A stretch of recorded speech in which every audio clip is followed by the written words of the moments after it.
once again I am a child.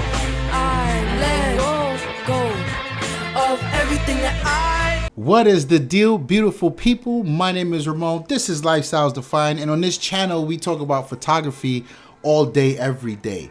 This particular video is an AMA, Ask Me Anything, and for those of you who are new here, you're not sure how this works, in the comments section down below, you leave your question and we'll answer it in upcoming videos. Today's question from Serdar, he says, "Hey, I watch your videos over and over again. Thank you, good sir, for the support. I am a traveler and I want to buy a small camera for the carry advantage. I am stuck to decide the Sony a6000, the Olympus OMD EM10 MKII. My God, that name is so long every time. And the Sony Rx100 IV. Okay, Serdar, so I think you have done a good job at narrowing down your options. I like all four of these options. I've often recommended most of these options with the exception of the Sony Rx100 on this channel because I'm not a fan of compact cameras. Not for the reason you think. Get into that. Well, I think you did a good job here, and this is a great subset of videos to use. But he also says, note, I am a student in Turkey, and these things are expensive here, so I have to use these cameras with their kit lenses. So help me, please. Okay. Now, that little bit about the kit lens part is very important, and I think it's going to pretty much drive the direction of which camera you should get here. Now, starting off with the Sony a6000, if I had to pick a darling of this channel, I would say it's the Sony a6000. I know it's an older camera, but it's such a proven platform. That a6000 series in general has been super solid for Sony, with the exception of the 63 and the 6500 doing the overheating thing. Although Tawan, he runs our sneakers channel, LD Kicks, Lifestyle Defined Kicks. Check that out if you're into sneakers.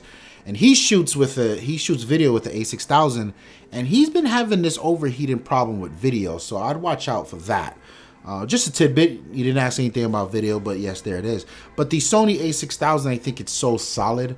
I think it's the sweet spot when talking about Sony, because Sony's cameras are super dope. They often have cutting edge technology, and even something with the a6000 that's many, many years old, you can find a great deal of technological advancements in that camera that don't exist on a lot of DSLRs at its price point that even just come out today. So that's something to know. I think it's a safe bet. However, with Sony, you're talking about the lenses. The lenses will always and forever be an issue with Sony because they're so expensive. And there are many different reasons for that, which I won't get into here, but just know that the lenses are super expensive. But I love the a6000.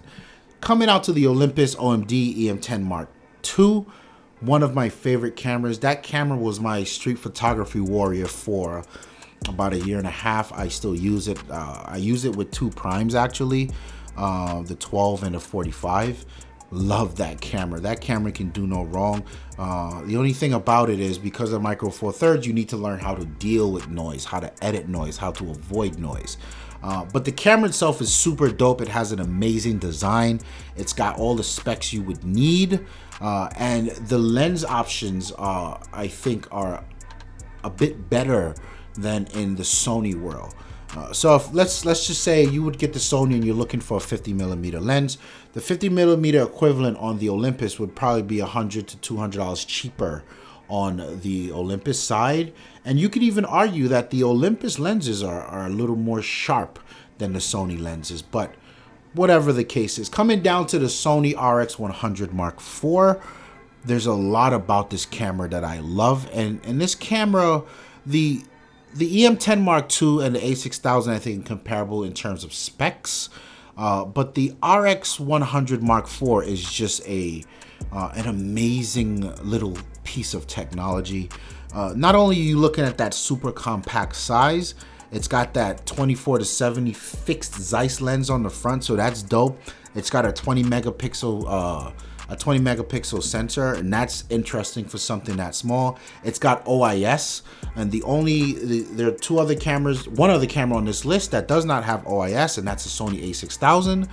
So the Olympus EM2, the Olympus OMD EM2 has OIS, and so does this little Sony. So that's big for the Sony. Sony's got an EVF. It's got the what I would consider some pretty capable 4K video stuff. It also does the 1080p slow motion stuff. So there's a lot that's packed into that little compact camera.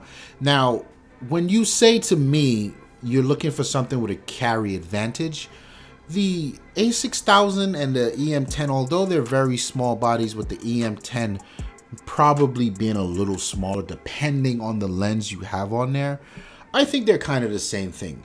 Where things get interesting, and what I mentioned earlier is where it guides the decision for you. These can't compete with the space and how compact the Sony Rx100 is. If you're looking for if this is your number one thing, it has to be compact. It has to go in my pocket or a little small portion of my bag. This Sony 100 is it. It trumps the two by far, because not only are you gaining, and here's what makes it so dope, not only are you satisfying your super compact needs, but you're not losing anything in terms of image quality. And when I say that, you're stacking up, it's got this Zeiss lens on the front of it, so you know it's serious. And if you were to try to outfit the a6000 with that Zeiss lens, that's it, you're done. You're out of your budget. And you said to me that you're gonna have to go for a kit lens on these cameras because of price. So that's out of the water. Now, the Olympus lenses are actually really quite good, but the Olympus Primes are where they shine. The kit lenses are okay, but again, if you were the kit lens for the OMD EM10 Mark II versus what you see on the Rx100, again, there's no competition. The Rx100 Mark IV satisfies your number one need of being compact and a travel companion. But I gotta say, the only reason I don't like compact cameras is it's sort of there's a ceiling. It limits your growth with this camera. And you know, in time, let's say you learn this camera and you start to kill it and you say, okay, I need something beyond the 24 to 70 range. You're kind of stuck, right? If you need something wider, you're kind of stuck. You can't change the lens on that Sony. So for mostly 85% of what you want and what you're telling me here, I would advise to go with the Sony, with the one caveat that you pay very close attention to. You will not be able to upgrade your focal length. And if you can live with that, then the Sony is the big boy. If you tell me, okay, that's a bit of an issue for me, I do need to be able to update or upgrade my focal length later on, or maybe I just want to try primes or whatever the case is, between the Sony and the OMD, I would go with the OMD EM10 Mark II because of I think it's just outfitted a little better in terms of technology. So you've got the optical image stabilization in there. I think that's super dope. It does shoot the same video spec as the a6000, so that's nothing big. But the Olympus has got a lot of dope stuff like the live composite mode in there. That's super interesting. That's where I would go. But the guys in the comments, you know how it is, the LD familia. I want you guys to hit the comments. I want you to weigh in, and let's help Serdar kind of choose the best option for him. I'm going with the Sony Rx100. What are you guys going with? And if you like this video, don't forget to like it. In the middle, you will find the subscribe button and then 2 other videos just like this that hopefully you'll enjoy. My name is Ramon, and I'm out of here. Peace.